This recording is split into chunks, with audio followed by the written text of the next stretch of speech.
Hey everybody, it's David Andrews here. It's time to talk about meditation.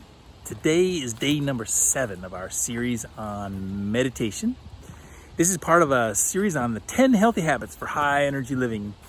And one of the ways we can gain more energy is through the habit and through cultivating the habit of meditation. And today I wanted to just go a little deeper into this topic. And I'm actually just taking a nice walk in the woods. As you can see here, the sun is beaming in. So we have the light of the sun, which is very interesting because what I want to talk about are a few words attributed to Jesus in the Helios Biblios, the Holy Bible. So if you follow the words of Jesus, there's some very profound teachings in the Bible recorded in the Gospels. And one of those is in Matthew. And it's Matthew 6, 22 and 23. And the scripture says, just take a peek to make sure I got it right. The light of the body is the eye.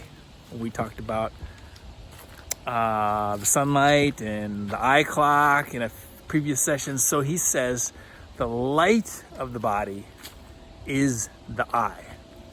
And then it goes on to say, if therefore your eye be single, hi there, your whole body will fill with light.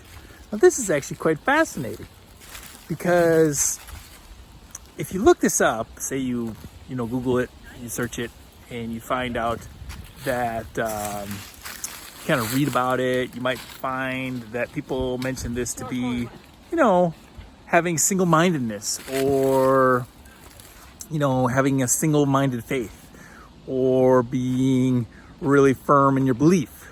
But it's not actually what it says. So if we look at the words and we read them again, it says the light of the body is the eye.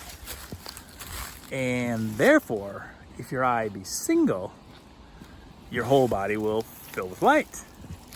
So what is this really referring to? This is where we come back to the subject of meditation.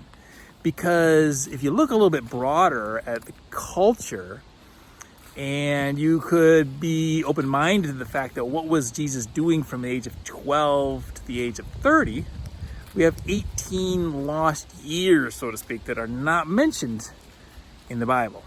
Well, some theories would suggest that Jesus spent those 18 years traveling eastward on the Silk Road and ended up in the nation that's now area of India, and he spent time with various yogis and mystics and those who were teaching a variety of methods for how to connect with the divine, how to connect with God. And considering that he claimed that he was God, that would kind of make sense that he might associate with other beings that were also in the realm of connecting with and being close to God. So if we put this all together and we combine some of the teachings of the East with the more traditional teachings from the West, we might get a clue as to what Jesus is talking about. Because the single eye is also referred to as the third eye, or the gateway to higher consciousness. So it is that part in the middle of our brain that talks about this idea of opening up to consciousness, opening up to wisdom, opening up to bigger and broader ideas, finding the strength and the abilities within us to actually thrive, to actually find more peace, more harmony, more joy, and what I like to refer to as high energy, right? Because this habit of high energy is meditation. So if we just connect it back to Jesus and what he says in the Matthew chapter 6, verse 22, that the light of the body is the eye. It's not the eyes like these eyes, it's the single eye inside in the depths of our being, which we now refer to as maybe a gland like the pineal gland or the pituitary gland. And we have a lot of science, a lot of research now indicating that these are what some like to refer to as the seat of the soul, or where the spirit, is manifested in our life through this gland that excretes chemical compounds that keep us free of disease and keep us healthy and help our consciousness to stay in a very high vibrational state. So if we connect a couple more things to this idea of meditation in the single eye, we would come across another story that I want to mention, which is in John 21:11. And that's where Jesus is telling Peter to put his net on the right side of the boat. And when he did that, how many fish did he catch? Oh, this is really cool. It's very strange because the story says very specifically that he caught 153 fish. Now, why in the world would the story relate the fact that he caught 153 fish? That's very specific. Like, did they stand there and count them all? But if you think metaphorically and allegorically, what is he really talking about? What he's really talking about is, again, break down the number 153. Add the 1 to the 5 to the 3, and you get the number 9.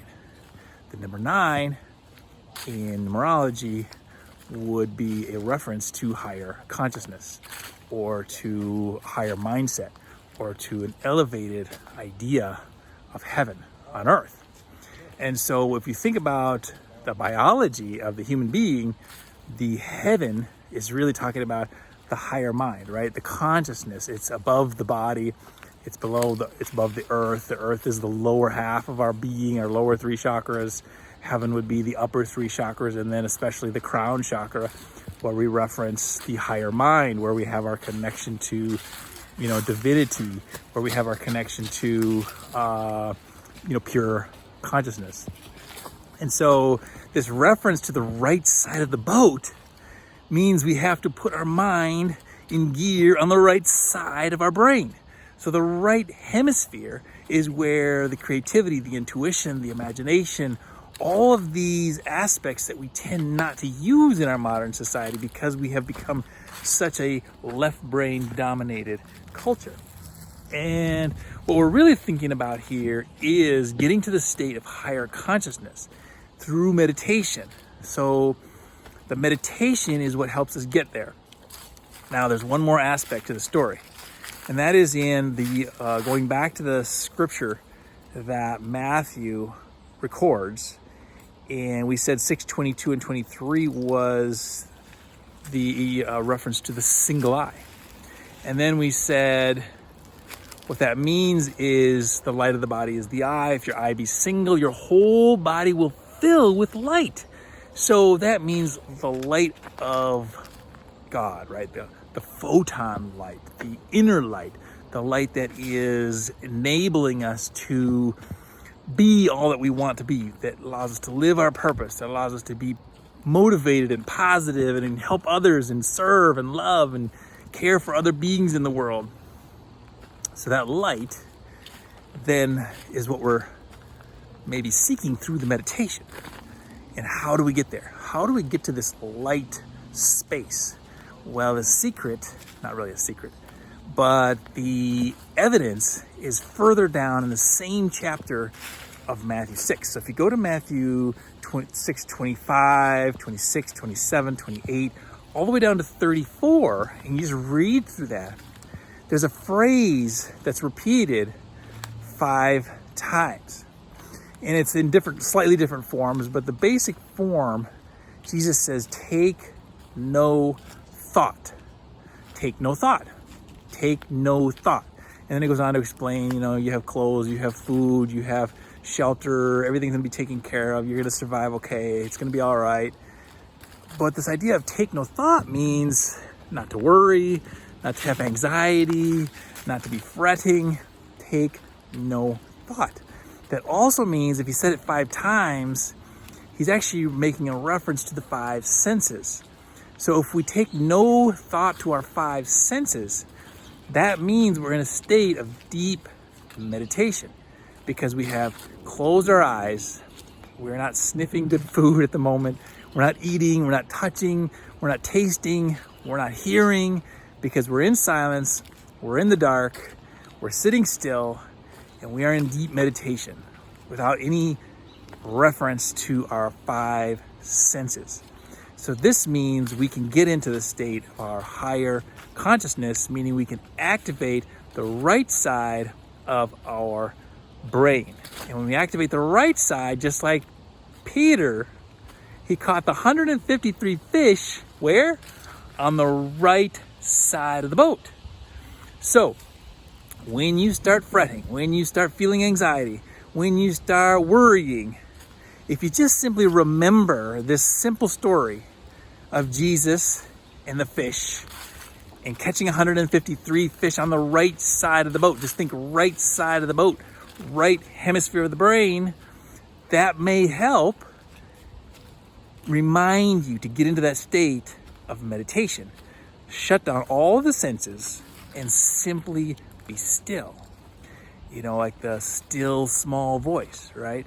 Then you might get a thought, you might get a message that comes after you've spent some time in that state.